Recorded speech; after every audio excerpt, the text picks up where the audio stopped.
qu'est-ce qu'on peut noter concrètement donc, de cette journée de lancement? Merci. Vous me permettrez déjà de saluer donc, les auditeurs, mais aussi les téléspectateurs et tous ceux qui vous suivent. Donc aujourd'hui, nous sommes dans l'enceinte de la commune de Kébémer, donc au siège de la commission de distribution donc, de l'aide alimentaire dans le cadre donc, de l'appui donc, de l'État donc, aux populations donc, qui ont fait l'objet d'un ciblage. Donc, et dans le département de façon globale, ce qu'il faut retenir, c'est qu'un travail préalable avait été fait donc, sur la base des études de pauvreté donc, de l'Agence nationale sénégalaise pour la démographie, donc, particulièrement avec le registre national unique. Ensuite, avec donc, des effectifs donc, on devait cibler, qu'on a appelé donc, effectifs de l'extension. Le travail a été fait dans l'ensemble du département. Et le département de Kébémer donc, a un tonnage global de 1429 tonnes. 1429 tonnes donc, réparties en tonnage de riz, avec une quantité aussi d'huile, donc de sucre, de pâtes alimentaires et de savon. Donc aujourd'hui, nous voulons lancer l'opération en commençant par la commission donc, de la commune de Kébémer qui a fait un travail donc, magnifique. Kébémer même, la commune, donc, qui compte au total donc, une population qui est ciblée donc, pour 156 tonnes en gros. Donc c'est cela donc, qu'on va commencer à distribuer. Et donc on a donné le signal aujourd'hui avec monsieur le maire de la commune de Kébémer, monsieur Mamadou Lamine Thiam, mais aussi avec donc, tous les services techniques qui sont impliqués, notamment le service du développement communautaire, donc le service départemental et surtout le service départemental de l'action sociale. Donc le maire là, donc, il est là aussi avec donc, toute son équipe, particulièrement les délégués de quartier.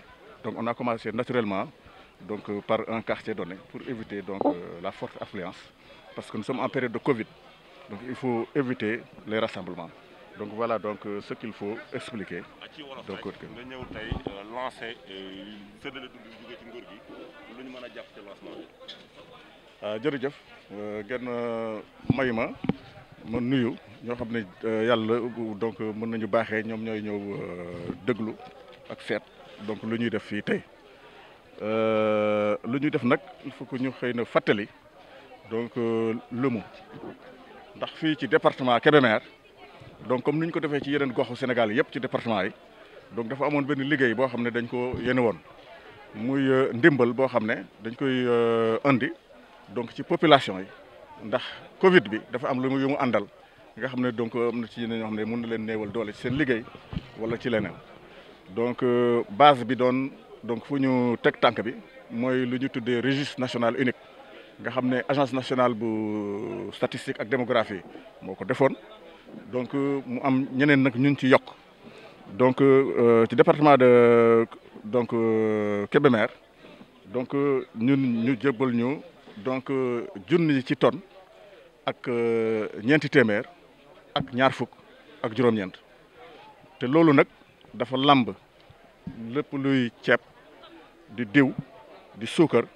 di macaroni ak saabu donc loolu la ñu ñëw tey donc gannaaw liggéey bi bu mu amee ñu ñëw donc def lu ñuy wax lancement mu am ñu jox seen wàll donc te bu ngeen ko seetloo donc dañu commencé depuis liggéey bi fu muy tàmbali fële maanaam nit ki bu ñëwee ñoom naka lañ koy teeroo donc naka la ñuy contrôler carte d'identité am ak lu ñuy wax bon d'enlèvement bi jaar ak ci vérificateurs yi ak yëpp ñoo xam ne donc service développement communautaire bu taxaw ni ñoom ñoo leen uuf donc loolu la ñu ñëwoon def tey donc waaye itam ñu def ko ci tuuru département bi yëpp donc voilà jërëjëf. Vous venez de lancer donc cette journée. Alors, votre réaction par rapport à cette journée de lancement? Je vous remercie d'abord. Après les salutations d'usage, je voudrais donc, à la suite du préfet, remercier au nom des populations de Kébémer le président de la République pour l'appui qu'il a bien voulu mettre à la disposition des populations. Les populations de Kébémer donc disposent d'un tonnage de 150 tonnes, comme vient de le dire le préfet, qui sont répartis dans les différentes denrées. Donc nous avons fait le travail selon le canevas qui a été indiqué par l'État de ciblage complémentaire. Les commissions ont été montées dans les quartiers de manière équitable. Je pense que vous avez suivi le processus, ça s'est bien passé. Les listes sont parties, sont revenues, maintenant validées. Et Kébémer a son quota au complet. Il ne nous manque rien. Nous avons le riz, nous avons l'huile, nous avons les pâtes, nous avons le sucre. Donc nous avons le kit qui est complet au niveau de Kébémer et en termes de quantité et de qualité. Donc voilà. C'est pourquoi donc nous lançons ce matin avec monsieur le préfet du département la distribution. Les populations donc sont invitées par quartier parce que nous ne voulons pas de l'agglomération. Donc d'ici mardi soir, on aura terminé. Ce matin, on fait un grand quartier et un petit quartier, comme vous le voyez. C'est le quartier de Médina et le quartier de Ndiabi. Ce soir aussi, on va jumeler deux quartiers, le quartier de Gala et le quartier de Tobi, ainsi de suite. Et la journée du mercredi sera utilisée pour tous les retardataires. Cet après-midi, on ne travaille plus sur les quartiers dépassés. Les donc retardataires viendront maintenant le mercredi pour prendre ce qu'ils doivent prendre. Et donc nous remercions. Et maintenant, après la distribution de cette aide de l'État, il y a de l'aide complémentaire qui sera apportée par la municipalité. On va le déployer à partir de la semaine prochaine.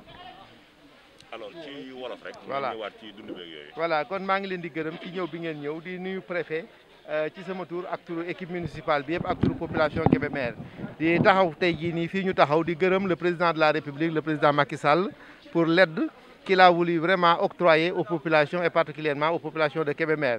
Donc le quota de Kébémer Kébémer li mu war a jot na ko ci quantité maanaam tonnage bi mat na.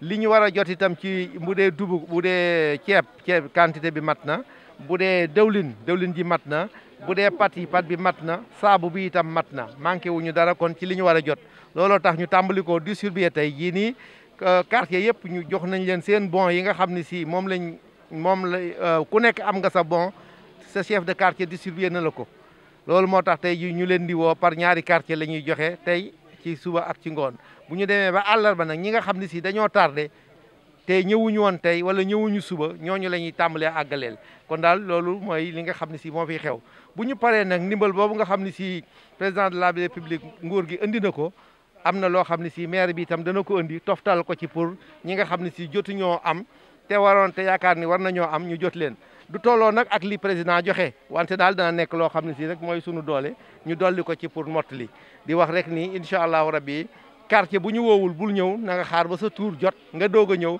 ndax itam dañoo nekk ci période Covid kuy ñëw wax nañu na nga indi sa carte d'identité na nga takk masque te bu ñu ñëwee fii nañ fexe ba dajaloo bañ fee bari loolu moo tax ñu tas ko incha allahu rabbi kon daal maa ngi gërëm ñëpp di sant ñëpp di gërëm préfet di gërëm ñëpp ñi nga xam ne si ñëw nañu jàpp ci liggéey bi jërë ngeen jëf. dëkk Médina.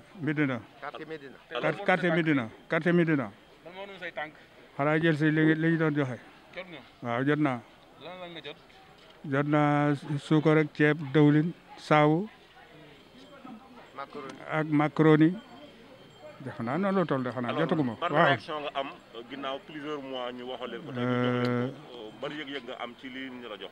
xanaa kontaan lool te ñëpp ñu jox ñëpp dañuy kontaan te ni ñuy digle masque yeeg raxasu beeg yooyu yëpp ñu toppatoo ko ndax feebar fi mu nekk agsi na kon dañ leen ci góorgóorlu bu baax a baax ndax kenn rek bu génnee ci biir kër bu ko fa dugalee ñëppay jël kon gis kii rek bul gisoo policier rek nga bañ koo takk toujours da nga ko war a takk avant ngay gis policier waaw masque yi nañ ko utiliser toujours moo gën a wóor ndax feebar bu bon a bon la baaxul kon loolu rek laa ci amoon lu ma doon